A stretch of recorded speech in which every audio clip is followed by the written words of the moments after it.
അത് കൂരിരുൾ കറപൂണ്ട തലയോടിടം എന്നെ രക്തത്താൽ വാങ്ങിയ അൻപിന്നിടം ക്രൂശിലേക്കെന്നെ നയിച്ചാലും അത് ക്രൂശിതൻ സ്നേഹം ചൊരിഞ്ഞ ഇടം ക്രൂരതയിൻ പർവ്വം ഉയർന്ന ഇടം അത് കൂരിരുൾ കറപൂണ്ട തലയോടിടം എന്നെ രക്തത്താൽ വാങ്ങിയ അൻപിന്നിടം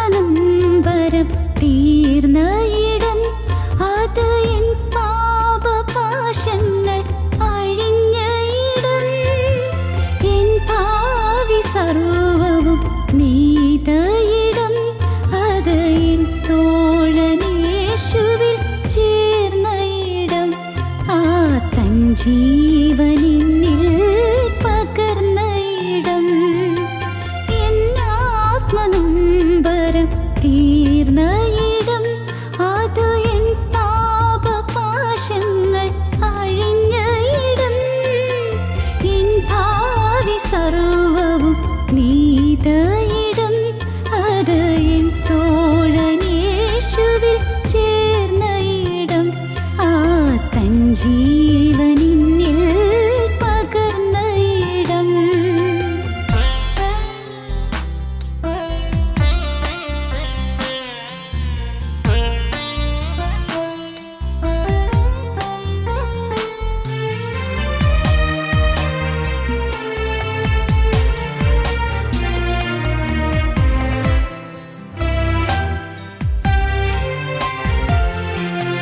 നീതിവൻ വിജയം വരിച്ച ഇടം അത് സാത്താന്യ വിഷമുള്ളൊടിഞ്ഞ ഇടം നിത്യരക്ഷാവേല തീർത്ത ഇടം അത് നിത്യത തൻ വീഥി തുറന്ന ഇടം ലോകപാപക്കടം തീർത്ത കൃപയിന്നിടം നീതിവൻ വിജയം വരിച്ച ഇടം അത് സാത്താന്യ വിഷമുള്ളൊടിഞ്ഞ ഇടം നിത്യരക്ഷാവേല തീർത്ത ഇടം അത് നിത്യത തൻ വീഥി തുറന്ന ഇടം ലോകപാപക്കടം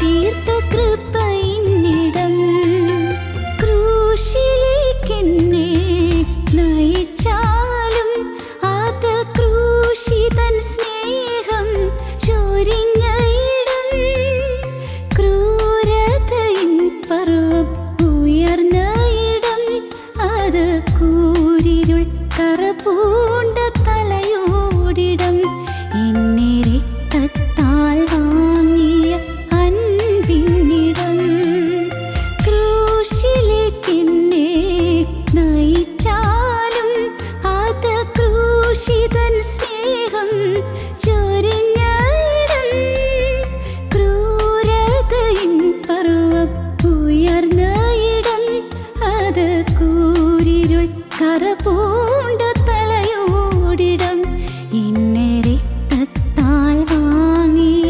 അൻപിന്നിടം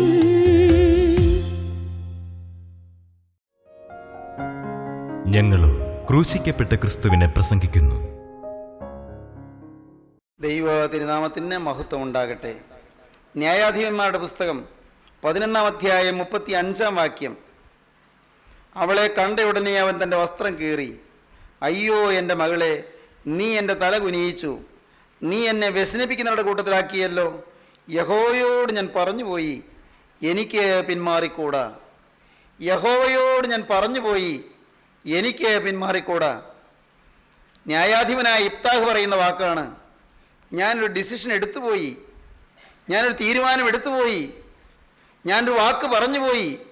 ഇല്ല, എനിക്ക് പിന്മാറാൻ വയ്യ. യഹോവയോട് ഞാൻ പറഞ്ഞുപോയി, എനിക്ക് പിന്മാറിക്കൂടാ. ദാവീദിൻ്റെ ഡിസിഷനെ കുറിച്ച് നാം കേട്ടല്ലോ. ദാവീദിൻ്റെ ഡിസിഷൻ, ദാവീദിൻ്റെ തീരുമാനം. ഇവിടെ നാം കാണുന്നത് ഇബ്താഹിൻ്റെ തീരുമാനമാണ്. ദൈവത്തോട് വാക്ക് പറഞ്ഞ ഒരു ദൈവവൈതലിൻ്റെ തീരുമാനം, ദൈവത്തോട് വാഗ്ദത്തം ചെയ്ത, ദൈവത്തോട് പ്രതിജ്ഞ ചെയ്ത ഒരു ദൈവദാസന്റെ തീരുമാനം. എന്താണ് പറഞ്ഞത്? യഹോവയോട് ഞാൻ പറഞ്ഞുപോയി, എനിക്ക് പിന്മാറിക്കൂടാ. പ്രിയപ്പെട്ടവരെ, ഈ വാക്കുകളെ കേൾക്കുന്ന നിങ്ങൾ പലരും ഓരോ സമയങ്ങളിൽ നിത്യനായ ദൈവത്തിൻ്റെ സന്നിധിയിൽ ചില തീരുമാനങ്ങൾ എടുത്തവരാണ്. മകനെ, നീ എടുത്ത തീരുമാനം ചിലത് നീ മറന്നുപോയി. മകളെ, നീ ദൈവത്തോട് പറഞ്ഞ വാക്ക് ചിലത് നീ മറന്നുപോയി. പക്ഷേ നീ ഒന്നറിയൂ, നീ മറന്നെങ്കിലും സ്വർഗത്തിലെ ദൈവം മറന്നിട്ടില്ല. നീ പറഞ്ഞ വാക്ക് നീ മറന്നു, സ്വർഗത്തിലെ നിത്യനായ ദൈവം അത് മറന്നിട്ടില്ല. അത് നിറവേറ്റുന്നത് കാണാൻ കൊതി പൂണ്ട് ഇന്നും ദൈവം നിന്റെ അരികിലേക്ക് വന്നിരിക്കുകയാണ്. നിന്റെ ജീവിതത്തിൽ ഒരിക്കൽ നീ പറഞ്ഞ വാക്ക് നീ പാലിക്കുന്നത് കാണാൻ, നിന്റെ ജീവിതത്തിൽ ദൈവത്തോട് പറഞ്ഞ വാക്ക് പാലിക്കുന്നത് കേൾക്കാൻ, അതിനുവേണ്ടി ദൈവം ആശയോടെ, ആർത്തിയോടെ, പ്രതീക്ഷയോടെ ജീവനുള്ള ദൈവം ഇപ്പോൾ നിന്റെ അരികിലേക്ക് വന്ന് നിന്റെ ഹൃദയത്തിലേക്ക് ഉറ്റുനോക്കിക്കൊണ്ട് നിൽക്കുകയാണ്. പുതിയ തീരുമാനങ്ങൾ നിന്റെ ഹൃദയത്തിൽ വരുന്നുണ്ടോ? പുതിയ തീരുമാനങ്ങൾ മുളയെടുക്കുന്നുണ്ടോ? നിന്റെ ഹൃദയത്തിൽ പുതിയ തീരുമാനങ്ങളുടെ നറുനാമ്പുകൾ വിരിയുന്നുണ്ടോ? സ്വർഗത്തിലെ ദൈവം ആശയോടെ നോക്കിക്കൊണ്ട് നിൽക്കുകയാണ്. ദൈവ പൈതലെ, തീരുമാനങ്ങൾ എന്തുണ്ട്? ദാനിയേൽ പണ്ടൊരു തീരുമാനമെടുത്തു. ദാനിയേലിന്റെ പുസ്തകം 1-ാം അധ്യായത്തിന്റെ 8-ാം വാക്യത്തിൽ പറയും, അതിൻ്റെ ആശയം ഇങ്ങനെയാണ്: യാതൊരു കാരണവശാലും ഞാൻ എന്നെ തന്നെ അശുദ്ധമാക്കുകയില്ല എന്ന് ദാനിയേൽ ഹൃദയത്തിൽ നിശ്ചയിച്ചു. എന്താണ് ദാനിയേലിന്റെ തീരുമാനം? ഞാൻ എന്നെ തന്നെ അഴുക്കാക്കുകയില്ല, ഞാൻ എന്നെ തന്നെ അശുദ്ധമാക്കുകയില്ല. ഒരു ചെറുപ്പക്കാരൻ പറഞ്ഞു, മാത്രമല്ല പിന്നെയും പലരും അത് പറഞ്ഞു. ഒരു ചെറുപ്പക്കാരൻ വന്ന് വ്യക്തിപരമായി സംസാരിച്ചപ്പോൾ എന്നോട് പറഞ്ഞു, സാറേ, ഞാൻ അന്ന് 3 വർഷം മുൻപ് ഈ കൂട്ടായ്മയിൽ വന്നപ്പോൾ അന്നൊരു തീരുമാനം എടുത്തതാണ്. ഭാഗ്യവശാൽ പിന്നെ അഴുക്കിലേക്കുള്ള ആസക്തി വന്നിട്ടില്ല. ദൈവത്തിൻ്റെ വലിയ നാമം മഹത്വപ്പെടട്ടെ. ഒരാളിൻ്റെ അടുക്കൽ വന്നപ്പോൾ പറഞ്ഞത് ഇങ്ങനെയാണ്: ഞാൻ മദ്യത്തോടുള്ള ആസക്തി വിട്ടത് 1.5 വർഷം മുൻപാണ്, പിന്നെ ആ താല്പര്യം തോന്നിയിട്ടേയില്ല. സഹോദരങ്ങളെ, നിങ്ങളുടെ ജീവിതത്തിൽ നിങ്ങൾ തീരുമാനം എടുത്തവരാണോ? യാതൊരു കാരണവശാലും എന്നെ തന്നെ അശുദ്ധമാക്കുകയില്ല എന്ന് ദാനിയേൽ ഹൃദയത്തിൽ നിശ്ചയിച്ചു. നിങ്ങൾക്ക് എന്തെല്ലാം തീരുമാനം ഉണ്ടായിട്ടുണ്ട്? പാപം വരികയില്ല എന്ന് നിങ്ങൾ തീരുമാനിച്ചവരാണോ? അരുതാത്തൊരക്ഷരം എൻ്റെ നാവിൽ നിന്ന് വരികയില്ല എന്ന് തീരുമാനമെടുത്തവരുണ്ടോ? ഇനി ഞാൻ കോപിക്കുകയില്ല എന്ന് തീരുമാനമെടുത്തവരുണ്ടോ? ഇനി ഞാൻ ഭർത്താവിനോട് അനുസരണക്കേട് കാണിക്കുകയില്ല എന്ന് ഹൃദയത്തിൽ തീരുമാനമെടുത്തവരുണ്ടോ? ഇനി എൻ്റെ ഭാര്യയെ ഞാൻ നൊമ്പരപ്പെടുത്തുകയില്ല എന്ന് ഹൃദയത്തിൽ തീരുമാനമെടുത്തവരുണ്ടോ? ഇനി എൻ്റെ മാതാപിതാക്കളോട് ഞാൻ അനുസരണക്കേട് കാണിക്കുകയില്ല എന്ന് ഹൃദയത്തിൽ തീരുമാനമെടുത്തവരുണ്ടോ? എൻ്റെ അപ്പൻ്റെ അടുക്കൽ, എൻ്റെ അമ്മയുടെ അടുക്കൽ ഇനി ധിക്കാരമായ ഒരു അക്ഷരം എന്നിൽ നിന്ന് വരികയില്ല എന്ന് ദൈവസന്നിധിയിൽ തീരുമാനമെടുത്തവരുണ്ടോ? ഇനി ഞാൻ ഉഴപ്പുകയില്ല, അലസമായി സമയം കളയുകയില്ല, പഠിക്കേണ്ട സമയത്ത് ഞാൻ പഠിക്കുക തന്നെ ചെയ്യുമെന്ന് തീരുമാനം എടുത്തിട്ടുണ്ടോ? ദൈവത്തിൻ്റെ വലിയ നാമം മഹത്വപ്പെടട്ടെ. സഹോദരങ്ങളെ, തീരുമാനമെടുക്കുന്നത് ഭാഗ്യമാണ്, തീരുമാനം പാലിക്കുന്നത് അതിലേറെ ഭാഗ്യമാണ്. To begin is easy, but maintain is difficult. ആരംഭിക്കാൻ എളുപ്പമാണെന്ന് പറയും, പക്ഷേ നിലനിർത്താൻ ഒത്തിരി പ്രയാസമുണ്ട്. ആരംഭിക്കാൻ എളുപ്പമാണ്, തീരുമാനമെടുക്കാൻ സാധിക്കും. ഇപ്പോൾ ഈ വാക്കുകളെ കേൾക്കുമ്പോൾ നിങ്ങൾ ചിലരുടെ ഹൃദയത്തിൽ തീരുമാനങ്ങൾ വരുന്നുണ്ട്. വേണ്ടായിരുന്നു, കോപിക്കണ്ടായിരുന്നു, വേണ്ടായിരുന്നു. പ്രിയപ്പെട്ടവരെ, ഇല്ല, ഇനി ഞാൻ കോപിക്കില്ല, നിങ്ങൾ തീരുമാനിച്ചു. പക്ഷേ അത് നിലനിർത്തുന്നതിലാണ് വിജയം. എടുത്ത തീരുമാനം അത് നിലനിർത്തുന്നതിലാണ് വിജയം. ദാനിയേൽ തീരുമാനമെടുത്തു, യാതൊരു കാരണവശാലും ഞാൻ എന്നെ തന്നെ അശുദ്ധമാക്കുകയില്ല എന്ന് ദാനിയേൽ ഹൃദയത്തിൽ നിശ്ചയിച്ചു. ആ തീരുമാനം പാലിക്കുകയാണ്. എന്തൊരു നിഷ്ഠ, എന്തൊരു വ്രതനിഷ്ഠ, എന്തൊരു ജാഗ്രത, എന്ത് വിജിലൻ്റായി, അലർട്ടായിട്ടാണ് ദാനിയേൽ നിൽക്കുന്നത്. എന്ത് കരുതലോടെയാണ് നിൽക്കുന്നത്. അരുതാത്തതായ ഒരു കാര്യം ജീവിതത്തിൽ വരാതെ സൂക്ഷ്മതയോടെ നിൽക്കുകയാണ്. ദാനിയേൽ വിദേശത്താണ്. ദാനിയേൽ എന്ന യുവാവ് അന്ന് സ്വന്തം നാട്ടിലല്ല, ഈ തീരുമാനമെടുക്കുന്നത് ബാബിലോണിയയിൽ വെച്ചാണ്. നെബൂഖദ്നേസർ രാജാവിൻ്റെ സൈന്യം യെറൂസലേം കീഴടക്കിയപ്പോൾ യെറൂസലേമിൽ നിന്ന് യഹൂദ യുവാക്കന്മാരെ അടിമകളായി പിടിച്ചുകൊണ്ടുപോയപ്പോൾ അടിമകളുടെ കൂട്ടത്തിൽ ഒരടിമയായി പോയവരാണ് ദാനിയേൽ. ജീവിതത്തിൽ ഭാവിയെല്ലാം തകർന്ന് സ്വന്തപ്പെട്ടവരിൽ നകന്ന് മാതാപിതാക്കളെ വിട്ട് നാട്ടുകാരും വീട്ടുകാരും എല്ലാം വിട്ട് ഇത് അന്യദേശത്ത്, അതും ദൈവാരാധനയുടെ കണിക പോലുമില്ലാത്ത ദേശത്ത്, വിഗ്രഹാരാധികളുടെ നാട്ടിൽ ദാനിയേൽ ചെന്നുപെട്ടിരിക്കുകയാണ്. ഏതഴുക്കിലും പോകാവുന്ന പ്രായം, ഏതഴുക്കിലും ജീവിക്കാവുന്ന സാഹചര്യം, ഏത് കൊള്ളരുതാത്ത ജീവിതത്തിലും പോയാലും ആരും തടയാനില്ലാത്ത സ്ഥലം. അവിടെ ദാനിയേൽ എടുത്ത തീരുമാനം എന്ത്?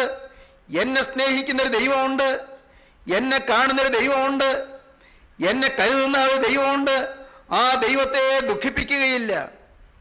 സ്വന്തം വീട്ടിൽ നിന്നകന്ന് ദൂരദേശത്ത്, അങ്ങ് സ്വന്തം നാട്ടിൽ നിന്നകന്ന് വിദൂരങ്ങളിൽ, സ്വന്തം സംസ്ഥാനത്തു നിന്നല്ല അന്യ സംസ്ഥാനങ്ങളിൽ പോയി പഠിക്കുന്നവരുണ്ട്, ഹോസ്റ്റലുകളിൽ താമസിച്ച് പഠിക്കുന്നവരുണ്ട്. സ്വന്തക്കാരാരുമില്ല, ബന്ധക്കാരാരുമില്ല, വേണ്ടപ്പെട്ടവരാരുമില്ല.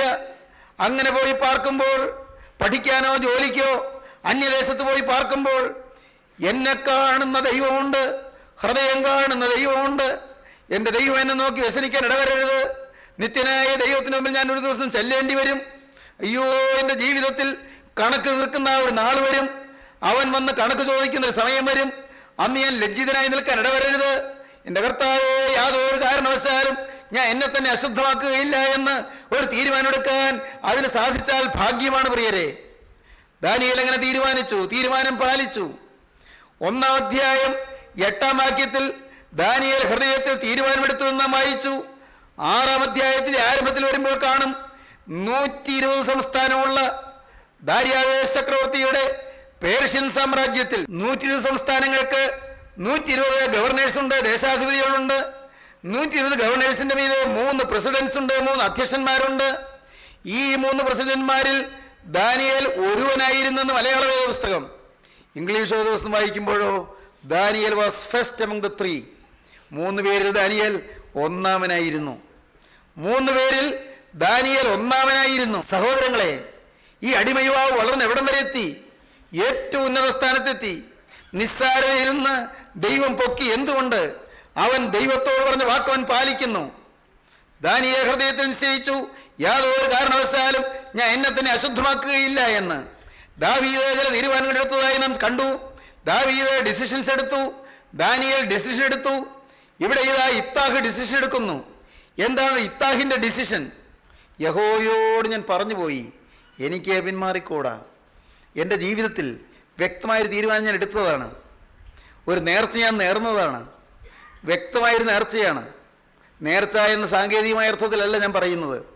ജീവിതം മുഴുവനായി ദേഹവും ദേഹിയും ആത്മാവും ക്രിസ്തുവിൻ്റെ കരങ്ങളിലേക്ക് കൈമാറുന്ന മഹത്തായ നേർച്ചയെക്കുറിച്ചാണ് ഞാൻ പറയുന്നത്. പ്രിയപ്പെട്ടവരെ, ദേഹവും ദേഹിയും ആത്മാവും ക്രിസ്തുവിൻ്റെ മുറിഞ്ഞ കരങ്ങളിലേക്ക് കൈമാറിക്കൊടുക്കുന്ന മഹത്തായ നേർച്ച. ദൈവത്തിന് സ്തോത്രം. യോനാ പ്രവാചകന്റെ പുസ്തകം 2-ാം അധ്യായം വായിക്കുമ്പോൾ കാണാം, നേർന്നിരിക്കുന്നത് ഞാൻ കഴിക്കുമെന്ന് യോനാ ഒരു തീരുമാനം എടുക്കുന്നുണ്ട്. നേർന്നിരിക്കുന്നത് ഞാൻ കഴിക്കും. ഞാൻ ദൈവത്തോട് പറഞ്ഞ വാക്ക് ലംഘിച്ച് ഞാൻ വേറെ വഴിക്ക് പോയെങ്കിലും നേർന്നിരിക്കുന്നത് ഞാൻ കഴിക്കും. ദൈവത്തോട് പറഞ്ഞ വാക്ക് ഞാൻ പാലിക്കും. ഇവിടെ ഇഫ്താഹ് ദൈവസന്നിധിയിൽ നേർച്ച നേർന്നു. എന്താണ് നേർച്ച? ഞാന് അമോര്യരെ യുദ്ധം ചെയ്ത് ജയിച്ച് കീഴടക്കി വരുമ്പോൾ ആദ്യം കാണുന്നത് എന്താണെങ്കിലും അതിന് യഹോവയ്ക്ക് യാഗമർപ്പിക്കുമെന്ന്. ഞാന് ആ അമോര്യരോട് യുദ്ധം ചെയ്ത് യുദ്ധത്തിൽ ജയിച്ച് വരുമ്പോൾ, ദൈവമേ നീ എന്നെ ജയിപ്പിക്കണമേ, ആ യുദ്ധത്തിൽ നീ എനിക്ക് തുണയായിരിക്കണമേ. ഞാൻ യുദ്ധം ജയിച്ചു വരുമ്പോൾ ആദ്യം കാണുന്നത് എന്താണോ അത് ഞാൻ യഹോവയ്ക്ക് യാഗമായിട്ട് അർപ്പിക്കും. ദൈവത്തിൻ്റെ വലിയ നാമം മഹത്വപ്പെടട്ടെ. സഹോദരങ്ങളെ, യുദ്ധം ജയിച്ചു, ദൈവം കൂടെയിരുന്നു, ദൈവം യുദ്ധം നടത്തി. നാം വായിക്കുന്നത് 22-ാം വാക്യത്തിൽ അമോര്യരുടെ ദേശം ഒക്കെയും പിടിച്ചടക്കി എന്നാണ്. അമോര്യരുടെ ദേശമൊക്കെയും പിടിച്ചടക്കി. അതെല്ലാം സിംബോളിക്കാണെന്ന് ഞാൻ പറയും, എല്ലാം പ്രതീകാത്മകമാണെന്ന് ഞാൻ പറയും. എന്ന് പറഞ്ഞാൽ എന്താണ്? അമോര്യരുടെ ദേശം പിടിച്ചടക്കി എന്ന് ബൈബിളിൽ പറഞ്ഞിരിക്കുന്നത് പൈശാചിക സൈന്യത്തിന് അവകാശമുള്ളതെല്ലാം പിടിച്ചടക്കി സ്വന്തമാക്കി എന്നാണ്. ഇന്ന് സാത്താൻ എൻ്റെ അവയവങ്ങളെ പിടിച്ചടക്കിയിട്ടുണ്ട്, അതെല്ലാം തിരിച്ചു പിടിക്കുന്നു. സഹോദരങ്ങളെ, സാത്താൻ എൻ്റെ കണ്ണിനെ പിടിച്ചടക്കി, അതുകൊണ്ട് എൻ്റെ കണ്ണ് അരുതാത്തയിടത്തേക്ക് നോക്കുന്നു, അത് തിരിച്ചു പിടിക്കുന്നു. ഇനിയില്ല, പാപത്തിലേക്കില്ല. അതാണ് ഈ പിടിച്ചടക്കുക എന്ന് പറയുന്നത്. എൻ്റെ കൈ അരുതാത്തത് പ്രവർത്തിക്കുന്നു, ഇനിയില്ല. സാത്താൻ ഉപയോഗിച്ചുകൊണ്ടിരുന്ന എൻ്റെ കൈകൾ ഇതാ തിരിച്ചെടുക്കുന്നു, തിരിച്ചു പിടിക്കുന്നു. അമോര്യരുടെ ദേശമൊക്കെയും പിടിച്ചടക്കി. ദൈവമക്കളെ, ഞാൻ ചോദിക്കട്ടെ, ആവേശത്തോട് ചോദിക്കട്ടെ, നിങ്ങൾക്ക് താല്പര്യമുണ്ടോ നിങ്ങളുടെ ശരീരത്തിലെ അവയവങ്ങൾ സാത്താനായിട്ട് പന്താടിക്കൊണ്ടിരിക്കുന്ന നിങ്ങളുടെ അവയവങ്ങൾ, നിങ്ങളുടെ കൈകൾ, നിങ്ങളുടെ കാലുകൾ, നിങ്ങളുടെ കണ്ണുകൾ, നിങ്ങളുടെ ചിന്ത, നിങ്ങളുടെ ബുദ്ധി, നിങ്ങളുടെ വിചാരം, നിങ്ങളുടെ മനോനിരൂപണങ്ങൾ, നിങ്ങളുടെ മനോരാജ്യങ്ങൾ, നിങ്ങളുടെ ഹൃദയത്തിലെ ആഗ്രഹങ്ങൾ, മോഹങ്ങൾ, താല്പര്യങ്ങൾ എല്ലാം ഇന്ന് സാത്താന്റെ കൈവശം ഇരിക്കുന്നു. അതെല്ലാം തിരിച്ചു പിടിക്കാൻ നിങ്ങൾക്ക് ആഗ്രഹമുണ്ടോ? എല്ലാം തിരിച്ചു തരാൻ ദൈവമുണ്ട്. മകനെ, നിന്റെ നാവിലേക്ക്, നിന്റെ വായിലേക്ക് ഇന്ന് ഒഴിക്കുന്നത് എന്താണ്? മദ്യത്തിന്റെ ചാറ് നീ പകരുകയാണോ? കൊള്ളരുതാത്ത വാക്കുകൾ നിന്റെ നാവിൽ നിന്ന് വരികയാണോ? പുറത്ത് കേൾക്കാൻ കൊള്ളാത്ത അഴുക്കായ ശബ്ദമാണോ നിന്നിൽ നിന്ന് വരുന്നത്? കോപത്തിന്റെ ജ്വലിക്കുന്ന വാക്കുകളാണോ നിന്റെ നാവിൽ നിന്ന് പുറത്തു വരുന്നത്? പരിഭവത്തിന്റെയും വിദ്വേഷത്തിന്റെയും പകയുടെയും വൈരാഗ്യത്തിന്റെയും പിണക്കത്തിന്റെയും വാക്കുകളാണോ നിന്റെ നാവിൽ നിന്ന് വരുന്നത്? ഇതെല്ലാം പിശാച് ഇന്ന് കൈവശം വെച്ചുകൊണ്ടിരിക്കുന്നു. അമോര്യയുടെ ദേശമൊക്കെയും തിരിച്ചു പിടിച്ചടക്കൂ, എല്ലാം തിരിച്ചു വാങ്ങൂ. പൈശാചികന്റെ കയ്യിൽ നിന്നെല്ലാം പിടിച്ചടക്കാൻ യുദ്ധം ചെയ്യൂ. യിഫ്താഹ് യുദ്ധം ചെയ്തു, അമോര്യയുടെ ദേശമൊക്കെയും പിടിച്ചടക്കി. ദൈവത്തിന്റെ വലിയ നാമം മഹത്വപ്പെടട്ടെ. എന്താണ് അത് പറയാൻ കാരണം? പാപത്തോട് പോരാടുവീനെന്ന് എബ്രായ ലേഖന കർത്താവ് പറയും. പാപത്തോട് പോരാടുന്നതിൽ നിങ്ങൾ പ്രാണത്യാഗത്തോളം എതിർത്ത് നിന്നിട്ടില്ല എന്ന് പറയും. പാപത്തോട് പോരാടുക. പ്രിയപ്പെട്ടവരെ, പാപത്തോട് പോരാടുക. അതിനെന്ത് വേണം? എങ്ങനെയാണ് ഈ പോരാട്ടം? ആരോടാണ് യുദ്ധം? എഫേസ്യ ലേഖനം 6-ാം അധ്യായത്തിൽ പറയും, നമുക്ക് പോരാട്ടമുള്ളത് ജഡരക്തങ്ങളോടല്ല. നമ്മുടെ യുദ്ധം പുറമേയുള്ള മനുഷ്യരോട് ആരോടുമല്ല. നമുക്ക് പോരാട്ടമുള്ളത് ജഡരക്തങ്ങളോടല്ല, ശരീരവും രക്തവുമുള്ള മനുഷ്യരോടല്ല നമുക്ക് പോരാട്ടമുള്ളത്. നമുക്ക് പോരാട്ടമുള്ളത് ജഡരക്തങ്ങളോടല്ല, വാഴ്ചകളോടും അധികാരങ്ങളോടും സ്വർലോകങ്ങളുടെ ദുഷ്ടാത്മസേനയോടും അത്രേ, അന്ധകാരത്തിന്റെ ലോകാധിപതികളോടത്രേ. വാഴ്ചകളോടും അധികാരങ്ങളോടും, പ്രിൻസിപ്പാലിറ്റീസ് ആൻഡ് പവേഴ്സ്, വാഴ്ചകളോടും അധികാരങ്ങളോടും അന്ധകാര ലോകത്തിന്റെ അധിപതികളോടും ദുഷ്ടാത്മസേനയോടുമാണ് യുദ്ധം. അതുകൊണ്ട് നിങ്ങൾ ദുർദിവസത്തിൽ എതിർപ്പാനും സകലവും സമാപിച്ചിട്ട് ഉറച്ചു നിൽപ്പാനും കഴിയേണ്ടതിന് ദൈവത്തിന്റെ സർവായുധവർഗം എടുത്തുകൊള്ളുവീൻ. നിങ്ങളുടെ അരയ്ക്ക് സത്യം കെട്ടിയും നീതി എന്ന കവചം ധരിച്ചും സമാധാന സുവിശേഷത്തിനായുള്ള ഒരുക്കം കാലിന് ചെരിപ്പാക്കിയും എല്ലാത്തിനും മീതെ ദുഷ്ടന്റെ തീയമ്പുകളൊക്കെയും കെടുക്കുവന്തക്കതായ വിശ്വാസം എന്ന പരിധി എടുത്തുകൊണ്ടും നിൽപ്പീൻ.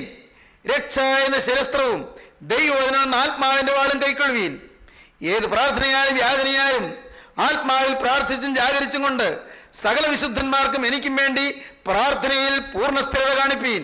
പ്രാർത്ഥനയിൽ ഉറ്റിരിപ്പീൻ, പ്രാർത്ഥനയിൽ പോരാടുവീൻ. പ്രിയപ്പെട്ടവരെ, ആയുധവർഗം ധരിച്ചുകൊണ്ട് പിശാചിനോട് യുദ്ധം ചെയ്യണം. യിഫ്താഹ് യുദ്ധം ചെയ്തു. യിഫ്താഹ് അമോര്യരുടെ ദേശം കൈവശമാക്കി സന്തോഷത്തോടെ ഉല്ലാസത്തോടെ മടങ്ങി വരികയാണ്. അപ്പോഴുണ്ട് യിഫ്താഹിന്റെ മോള് വരുന്നു. മോള്, ഒരേ ഒരു മോളേ ഉള്ളൂ. ആണായിട്ടും പെണ്ണായിട്ടും ഒരു മോളേ ഉള്ളൂ. ദൈവത്തോട് പറഞ്ഞത് എന്താണ്? കർത്താവേ, ഞാൻ യുദ്ധം കഴിഞ്ഞ് ജയിച്ചു വന്നാൽ ആദ്യം കാണുന്നതിന് യാഗം അർപ്പിച്ചോളാം. മോളെ കൊല്ലണ്ടേ? യിഫ്താഹ് പറയുകയാണ്. നാം വായിക്കുന്നത് 34-ാം വാക്യം. എന്നാൽ യിഫ്താഹ് മിസ്പയിൽ തന്റെ വീട്ടിലേക്ക് ചെല്ലുമ്പോൾ ഇതാ അവന്റെ മകൾ തപ്പോഴും നൃത്തത്തോടും കൂടെ അവൻ എതിരേറ്റ് വരുന്നു. അവൾ അവന് ഏകപുത്രിയായിരുന്നു. അവളല്ലാതെ അവന്റെ മകനുമില്ല, മകളുമില്ല. അവളെ കണ്ട ഉടനെ അവൻ തന്റെ വസ്ത്രം കീറി, അയ്യോ എന്റെ മകളെ, നീ എന്റെ തല ഉന്നയിച്ചു, നീ എന്നെ വ്യസനിപ്പിക്കുന്നവരുടെ കൂട്ടത്തിലാക്കിയല്ലോ. യഹോവയോട് ഞാൻ പറഞ്ഞു പോയി, എനിക്ക് പിന്മാറിക്കൂടാ എന്ന് പറഞ്ഞു. ദൈവത്തിന് സ്തോത്രം. അവളവനോട്, അപ്പാ, നീ യഹോവയോട് പറഞ്ഞു പോയിട്ടുണ്ടെങ്കിൽ യഹോവ നിനക്ക് വേണ്ടി നിന്റെ ശത്രുക്കളായ അമ്മോന്യനോട് പ്രതികാരം നടത്തിയിരിക്കിയാൽ നിന്റെ വായിൽ നിന്ന് പുറപ്പെട്ടതുപോലെ എന്നോട് ചെയ്യുക എന്ന് പറഞ്ഞു. ദൈവത്തിന് സ്തോത്രം. എന്നാൽ ഒരു കാര്യം എനിക്ക് വേണ്ടിയിരുന്നു. ഞാൻ പർവ്വതങ്ങളിൽ ചെന്ന് എൻ്റെ സഖിമാരുമായ എൻ്റെ കന്യാത്വത്തെക്കുറിച്ച് വിലാപം കഴിക്കേണ്ടതിന് ഈ 2 മാസത്തെ അവധി തരയണമെന്ന് അവൾ നിന്റെ അപ്പനോട് പറഞ്ഞു. അതിനവൻ പോക എന്ന് പറഞ്ഞു. അവളെ 2 മാസത്തേക്ക് അയച്ചു. അവൾ തൻ്റെ സഖിമാരുമായി ചെന്ന് തൻ്റെ കന്യാത്വത്തെക്കുറിച്ച് പർവ്വതങ്ങളിൽ വിലാപം കഴിച്ചു. 2 മാസം കഴിഞ്ഞിട്ട് അവൾ തൻ്റെ അപ്പൻ്റെ അടുക്കിലേക്ക് മടങ്ങി വന്നു. അവൻ നേർന്നിരുന്ന നേർച്ച പോലെ അവളോട് ചെയ്തു. അവൾ ഒരു പുരുഷനെ അറിഞ്ഞിരുന്നതുമില്ല. പ്രിയപ്പെട്ടവരെ, എന്താണ് പറഞ്ഞത്? അവളെ വാളുകൊണ്ട് കൊന്നു എന്നല്ല. വേദപുസ്തകം സൂക്ഷ്മമായി വായിച്ചാൽ വേദപുസ്തകത്തിന്റെ അതിൻ്റെ മൂലം കൂടി ചേർത്ത് തർജ്ജമയായ മലയാള വേദപുസ്തകം മാത്രമല്ല മൂലഭാഷയിലുള്ള വാക്കുകൾ കൂടി ചേർത്ത് വായിക്കുമ്പോൾ അവിടെ കാണാം, നാം ഇങ്ങനെയാണ് കാണുന്നത്. Weeping because I will never marry എന്നാണ് അവൾ പറയുന്നത്. എനിക്കിനി സന്തതി ഉണ്ടാവുകയില്ല, ഞാൻ എന്നും കന്യകയായിരിക്കും, പുരുഷൻ തൊടാത്ത സ്ത്രീ ആയിരിക്കും. ഐ വിൽ നെവർ മാരി, ഞാൻ ഇനി വിവാഹം കഴിക്കുകയില്ല. ഒരു സ്ത്രീയെക്കുറിച്ച് അവളുടെ ജീവിതം തീർന്നു എന്നതുപോലാണ് വിവാഹം കഴിക്കാതിരിക്കുക എന്നുള്ള തീരുമാനം. പ്രിയപ്പെട്ടവരെ, വീപ്പിംഗ്, അവൾ കന്യാത്വത്തെക്കുറിച്ച് വിലാപം കഴിക്കുന്ന എങ്ങെന്താണ്? 37 വാക്യം ഇംഗ്ലീഷിൽ, weeping because I will never marry. നാം വായിക്കുന്നത് എങ്ങനെയാണ്? ഷി വാസ് നെവർ മാരീഡ് എന്നാണ് 39 വാക്യത്തിന്റെ അവൾ ഒരു പുരുഷനെ അറിഞ്ഞിരുന്നതുമില്ല എന്ന മലയാള വേദപുസ്തക വാക്യത്തിന്റെ English. She was never married, അവൾ വിവാഹം കഴിച്ചില്ല, എന്നും കന്യകയായിരിക്കാൻ തീരുമാനിച്ചു. എന്നും സകല ഭൗതികമായ സന്തോഷങ്ങളും സുഖങ്ങളും സഖിത്വങ്ങളും എല്ലാം വേണ്ടെന്ന് വെച്ച് ത്യജിച്ച് ഷി വിൽ നെവർ മാരി, വിവാഹം കഴിക്കുകയില്ല എന്നുള്ള വ്യക്തമായ തീരുമാനത്തോടെ അവളിരുന്നു. ഷി വാസ് നെവർ മാരീഡ്, അവൾ വിവാഹം കഴിച്ചതുമില്ല.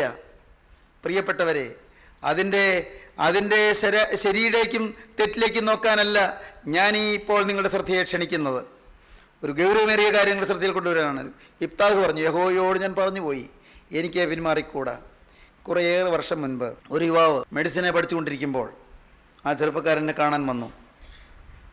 ആ ചെറുപ്പക്കാരനോട് പറഞ്ഞു, സാറേ, ഞാൻ ബൈബിളിലൊരു വാക്യം കാണാതെ പഠിച്ചിട്ടുണ്ട്. ഞാൻ ജീവിതത്തിലൊരു തീരുമാനമെടുത്തു. ഞാൻ മെഡിക്കൽ കോളേജിൽ പഠിക്കുമ്പോഴാണ് തീരുമാനമെടുത്തത്. ആ ചെറുപ്പക്കാരനോട് പറഞ്ഞു, സാറേ, ഞാൻ എടുത്ത തീരുമാനം യഹോവയോട് ഞാൻ പറഞ്ഞു പോയി, എനിക്ക് പിന്മാറിക്കൂടാ എന്നാണ്. വലിയ സന്തോഷമായിപ്പോയി എനിക്ക്. കാരണം ഒരു യുവാവ്, അത് ഉയർന്ന വിദ്യാഭ്യാസമുള്ള യുവാവ്, വളരെ ഉയർന്ന നിലവാരത്തിൽ കഴിയാൻ എല്ലാ നന്മകളുമുള്ള വളരെ സമർത്ഥനായ, മെഡിസിന് അവൻ അഡ്മിഷൻ കിട്ടിയത് തന്നെ അവൻ്റെ മാർക്കിൻ്റെ പിൻബലം മാത്രമല്ല, അവൻ എൻട്രൻസ് എക്സാമിനേഷനിൽ നല്ല ഹൈ റാങ്കോട് പാസ്സായാണ്. ദൈവത്തിന് സ്തോത്രം. അവൻ പറഞ്ഞു, യഹോവയോട് ഞാൻ പറഞ്ഞു പോയി, എനിക്ക് പിന്മാറിക്കൂടാ. സഹോദരങ്ങളെ, ഇന്ന് ഈ വാക്കുകളെ കേൾക്കുമ്പോൾ നിങ്ങൾക്ക് ദൈവത്തോട് എന്തെങ്കിലും പറയാനുണ്ടോ? കർത്താവേ, ഞാൻ ഒരിക്കൽ നിന്നോടൊരു വാക്ക് പറഞ്ഞതാണ്. ഞാൻ ചിലതെല്ലാം പിന്മാറിപ്പോയിട്ടുണ്ട്, ചിലതെല്ലാം തെറ്റിച്ച് പോയിട്ടുണ്ട്, ചില തീരുമാനങ്ങൾ ലംഘിച്ചു പോയിട്ടുണ്ട്, ചില വാക്ക് ഞാൻ മാറിപ്പോയിട്ടുണ്ട്. കർത്താവേ, ഞാൻ നിന്നോട് പറഞ്ഞ വാക്ക് ചിലത് വിട്ടുപോയിട്ടുണ്ട്. എൻ്റെ ദൈവമേ, നീ എന്നോട് ക്ഷമിക്കണം. എൻ്റെ അവിവേകം നീ പൊറുക്കണം. എൻ്റെ സമർപ്പണക്കുറവ് നീ ക്ഷമിക്കണം. എനിക്ക് വന്നുപോയ തെറ്റ് നീ പൊറുക്കണം. ഇപ്പോൾ കർത്താവേ, ഞാനിപ്പോൾ തിരുവൻപാകെ വന്ന് നിൻ്റെ സന്നിധിയിൽ ഒരിക്കൽ കൂടി വാക്ക് പറയുകയാണ്. ഈ ശരീരം നിനക്കായി ഞാൻ വേർതിരിക്കുന്നു. കർത്താവേ, എൻ്റെ ഹൃദയം നിനക്കായി ഞാൻ വേർതിരിക്കുന്നു. എൻ്റെ ദേഹി, എൻ്റെ പ്രാണൻ ഞാൻ നിനക്കായി വേർതിരിക്കുന്നു. എൻ്റെ ഭാവി നിനക്കായി വേർതിരിക്കുന്നു. എൻ്റെ ആയുസ് നിനക്കായി വേർതിരിക്കുന്നു. കർത്താവേ, എൻ്റെ മരണത്തോളമുള്ള ഈ ലോക ജീവിതം നിനക്കായി വേർതിരിക്കുന്നു. എനിക്കുള്ളത് എന്നെയും എനിക്കുള്ളതിനെയും ഇതാ ഞാൻ നിൻ്റെ ആണിപ്പാടുള്ള കരങ്ങളിലേക്ക് തരുന്നു. ദൈവത്തിന് സ്തോത്രം. ദൈവത്തിൻ്റെ വലിയ നാമം മഹത്വപ്പെടട്ടെ. സഹോദരങ്ങളെ, ഏൽപ്പിക്കാൻ കൊള്ളാവുന്ന എൻ്റെ കയ്യിൽ കൊടുക്കാൻ നിങ്ങൾക്ക് തോന്നുന്നുണ്ടോ? എൻ്റെ 17-ാമത്തെ വയസ്സിൽ ഈ ആയുസ് ഞാൻ കൊടുത്തു. 17-ാമത്തെ വയസ്സിൽ യൗവനത്തിൻ്റെ ആരംഭത്തിൽ തന്നെ അന്നത് കൊടുത്തത് കൊണ്ട് ഞാനിന്ന് ഭാഗ്യവാനാണ്. കാരണം അഴുക്ക് വഴിയിലേക്ക് പോകാനിടയായില്ല, അഴുക്കുചാലുകളെ ചവിട്ടാൻ ഇടയായില്ല, അരുതാത്ത വഴിയിലൂടെ പോകാൻ ഇടയായില്ല. ഒരു ശക്തി, ഒരു നിത്യ സ്നേഹത്തിൻ്റെ അത്ഭുത ശക്തി അകത്തിരുന്നു കൊണ്ട് നിയന്ത്രിച്ചു കൊണ്ടിരുന്നു. ദൈവത്തിന് സ്തോത്രം. അകത്തൊരു ദിവ്യ പുരുഷൻ കയറിയിരുന്നു. സ്തോത്രം. ഒരു അത്ഭുത സ്നേഹം അകത്ത് കയറിയിരുന്നു. അവിടെ ഇരുന്നു കൊണ്ട് എന്നെ ചൊൽപ്പടിക്ക് നടത്തിക്കൊണ്ടിരുന്നു. യോവ് കൊണ്ട് പറഞ്ഞു, യോവ് 31-ാം അധ്യായത്തിൽ പറഞ്ഞു, ഞാൻ എൻ്റെ കണ്ണുമായൊരു നിയമം ചെയ്തു, പിന്നെ ഞാനൊരു കന്യകയെ നോക്കുന്നത് എങ്ങനെ? ഓ, യോ എങ്ങനെയാണ് ജീവിച്ചത്? ഞാൻ എൻ്റെ കണ്ണുമായൊരു നിയമം ചെയ്തു, പിന്നെ ഞാനൊരു കന്യകയെ നോക്കുന്നത് എങ്ങനെ? സഹോദരങ്ങളെ, നിങ്ങൾക്ക് എന്തെല്ലാം നിയമം ചെയ്യാനുണ്ട്? അവയവങ്ങളോട് നിയമം ചെയ്യാമോ? ഇത് യേശുവിനുള്ളതാണ്. ശരീരം ദൈവത്തിനുള്ളതാണ്. ഈ ശരീരം കർത്താവിനായി നിവേദിക്കപ്പെട്ടതാണ്. ഇത് കർത്താവിനായി സമർപ്പിക്കപ്പെട്ടതാണ്. ഇത് അഴുക്ക് തൊടാനുള്ളതല്ല, അഴുക്ക് കാണാനുള്ളതല്ല, അഴുക്കിനെ കാണിക്കാനുള്ളതല്ല. കർത്താവേ, ഈ ശരീരം നിനക്കായി ഞാനിതാ വേർതിരിക്കുന്നു. ഇത് വിശുദ്ധമായി വേർതിരിക്കുന്നു. നിങ്ങൾ ദൈവത്തിന്റെ മന്ദിരമെന്നും ദൈവത്തിന്റെ ആത്മാവ് നിങ്ങൾ വസിക്കുന്നെന്ന് അറിയുന്നില്ലയോ? ദൈവത്തിന്റെ മന്ദിരം നശിപ്പിക്കുന്നവന് ദൈവം നശിപ്പിക്കും. I will destroy him that defileth my temple. ഞാൻ നശിപ്പിക്കും. ആരെ? Him that defileth my temple. എൻ്റെ ആലയം അശുദ്ധമാക്കുന്നവനെ ഞാൻ നശിപ്പിക്കും. എൻ്റെ ആലയം ആരശുദ്ധമാക്കുന്നു? നിങ്ങൾ ദൈവത്തിന്റെ മന്ദിരം, നിങ്ങളാണ് ദൈവത്തിന്റെ പള്ളി, നിങ്ങളാണ് ദൈവത്തിന്റെ ആലയം. ഈ ആലയം അശുദ്ധമാക്കിയാൽ I will destroy him that defileth my temple.